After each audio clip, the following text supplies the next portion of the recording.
Hi, Jen here from Jen Michelle Coaching, and today I want to talk about needy versus having needs. This is an area where people and many of the women and even men have reached out to me where they get confused. What's the difference between being needy and having needs? So I want to go into this a little bit more today. For those of you new to my channel, I would love to invite you to subscribe. I release a video weekly. Number one, recognizing your humanness and owning it.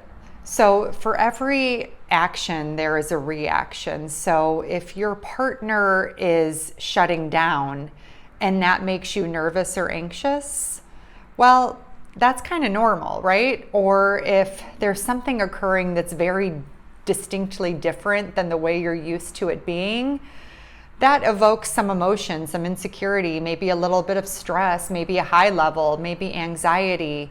So we want to recognize that our emotional experiences are valid, and it's more about how we choose to show up to them and how we choose to handle it. But a big part of having needs is trusting yourself and trusting that your feelings and everything that comes up for you is valid, and you don't have to stuff it down and pretend that you're just always together and that you never feel anything bad or that you never have an insecure or vulnerable moment.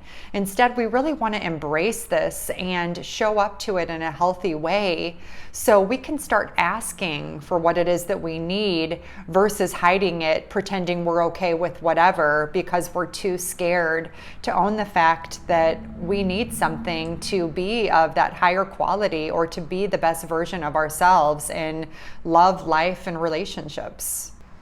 Number two, balance and self-responsibility. So there is this recognition that when we have a need, do we want to communicate it when everybody's flooded? Like, no, we want to be deliberate and thoughtful about when we're sharing something and how we express what we need. I'm a big believer in I statements. I don't believe in you statements. I believe it creates a defensiveness. I need, that would, support me in this way. What do you think? Being very clear versus what often happens is this assumption that someone should just know what we need. They should just know.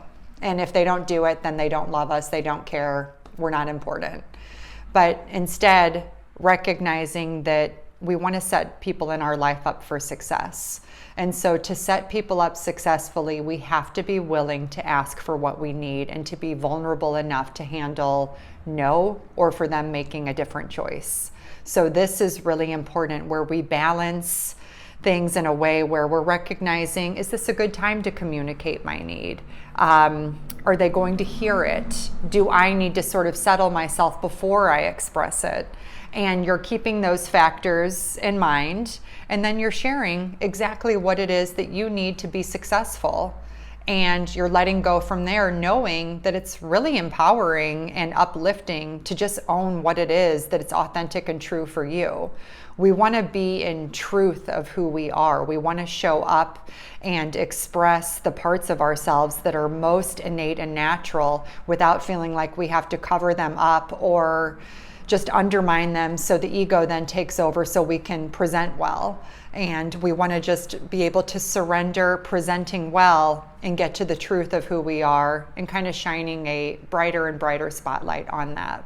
Number three, developing the ability to take no for an answer and handle the things that we can't control. So when we are asking for a need, we are taking no for an answer, we are understanding what their position is, and then we make good solid decisions within ourselves if that's going to work out for us or not. Consider needy would be to continually to ask for something, to pull at the pants leg, to lose our dignity and self-respect, to kind of go into that regressed childlike state like we can't handle it, but instead being able to hear what their position is and where they are, and then make really good choices for ourselves as a result as we see what another person is capable of. Can they cherish our needs? Can they meet them?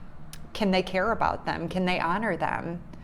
If the answer is yes, wonderful. If the answer is no, Is it compromising our core values? Is that going to work for us? Is there a gnawing voice that's telling us like, hey, we need this? So really paying attention to how it is that you feel inside and being able to bring this beautiful balance to having needs and owning them, and not losing control and going into old patterns because that fear has come out, and to just really sink into that trust that you're going to be caught, right? You're going to be caught. One of my favorite teachers always says to me that an animal in nature has all of its needs met. And how can we look at our human experience in a very similar way, that we will be caught, and that what is for our highest good will be? And how can we sink into that truth and surrender versus feeling like we have to strong arm things to create a sense of safety and okayness within? So I hope this supports you in really being able to empower yourself and to own what it is that you need in life, love, and relationships. For those of you that are interested in this content, please go to jenmichellecoaching.com. I have a lot of different offerings. My Attract Him Forever group, that is a wonderful program where so many women have been supported and have learned so much about themselves and just how to be more successful in love, how to get better skills with dating, and how to heal a long-term relationship. It really coaches all stages. So I'll link that program below. Please check it out. And I look forward to seeing you all next week. Much love.